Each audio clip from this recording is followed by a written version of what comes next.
Olá pessoal, hoje nós vamos falar sobre projeção de vetores, que é um tema muito importante da geometria analítica.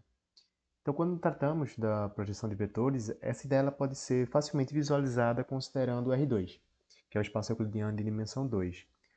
Contudo, a expressão algébrica que nós iremos determinar, ela pode ser estendida, de uma forma mais geral, para qualquer espaço vetorial, por mais que essa abordagem geométrica não faça tanto sentido. Tá? Então, visualmente, é como se nós quiséssemos determinar o vetor que representa a sombra do vetor V sobre o vetor U, que indicamos nessa representação aqui do R2. Tá? Então, para isso, nós vamos fazer o seguinte. Estamos interessados em descobrir quem é a projeção do vetor V sobre o vetor U, que trata-se de um vetor, o vetor projeção. E para isso, nós iremos fazer uso do nosso eixo de coordenadas do R2. Então, é como se nós fôssemos ajustar esse eixo de coordenadas para conseguirmos analisar como se comporta a projeção desse vetor V sobre o vetor U. Então, fazendo essa rotação de vetores, lembrando que no canal nós já temos um vídeo sobre rotação de vetores. Então, fazendo esses ajustes, nós podemos... A ideia é como se nós fôssemos decompor o vetor V de modo que uma parte desse vetor é justamente a parte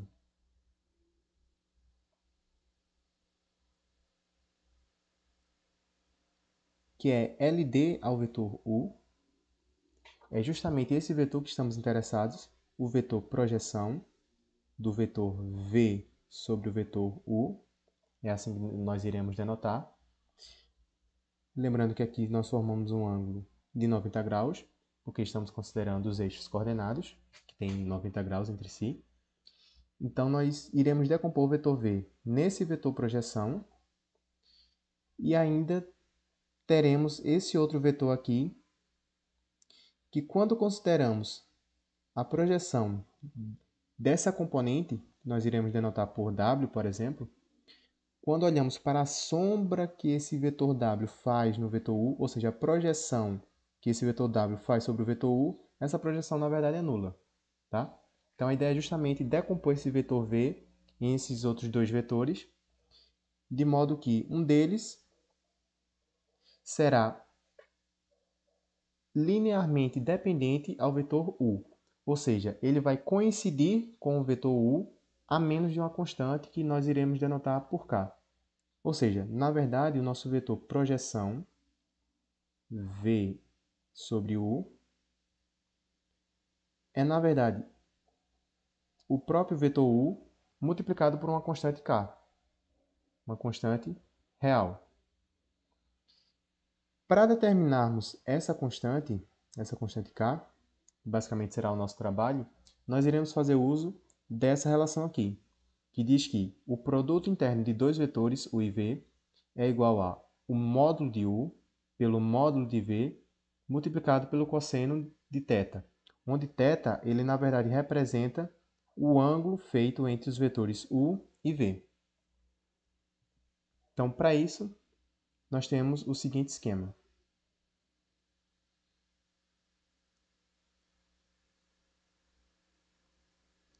Nós temos o vetor V, e agora nós iremos considerar essa decomposição do vetor V, ou seja, o vetor V, ele, na verdade, pode ser escrito como sendo a projeção do vetor V sobre o vetor U, mais esse outro vetor que nós estamos denotando por W.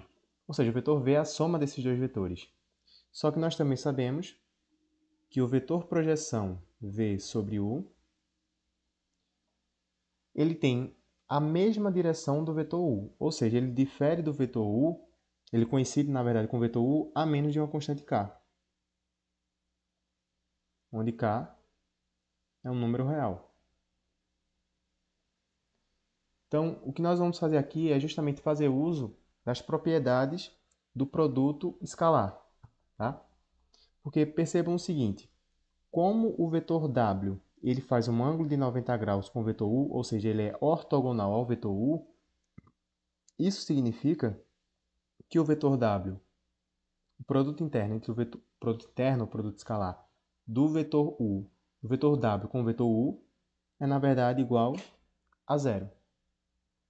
Então, fazendo uso desse resultado e também da equação acima que sabemos a respeito do produto interno, nós iremos chegar à seguinte conclusão. Iremos calcular o produto interno de V com U. Só que por essa igualdade, nós sabemos que o vetor V, ele é na verdade o vetor projeção mais o vetor W, produto interno com U. Que nós podemos reescrever o vetor projeção por essa outra relação como sendo K vezes U mais o vetor W, produto interno contra U. Utilizando o fato de que o produto interno ele é bilinear, ou seja, ele é linear nas duas entradas, nós podemos separar essa expressão em uma soma. K que multiplica o vetor U, produto interno contra o vetor U, mais, agora nós pegamos o segundo vetor da soma, que é o vetor W, produto interno contra U. Contudo, nós sabemos que isso resulta em zero, por essa expressão. Ou seja, isso daqui resulta em zero.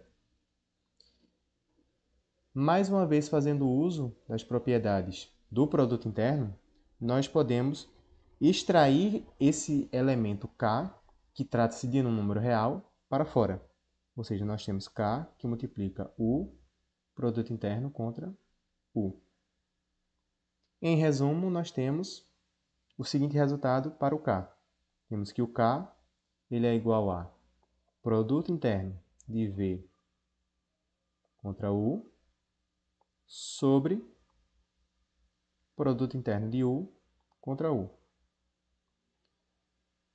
Podemos utilizar essa representação ou então nós podemos ajustar essa parte de baixo fazendo uso da nossa equação inicial, que diz que o produto interno entre dois vetores é igual ao produto dos seus módulos multiplicado pelo cosseno entre eles.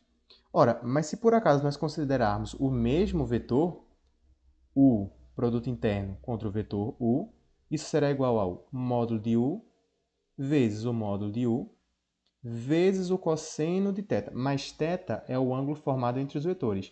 Se estamos considerando o mesmo vetor, esse ângulo na verdade é zero. Ou seja, o cosseno de zero que é igual a 1.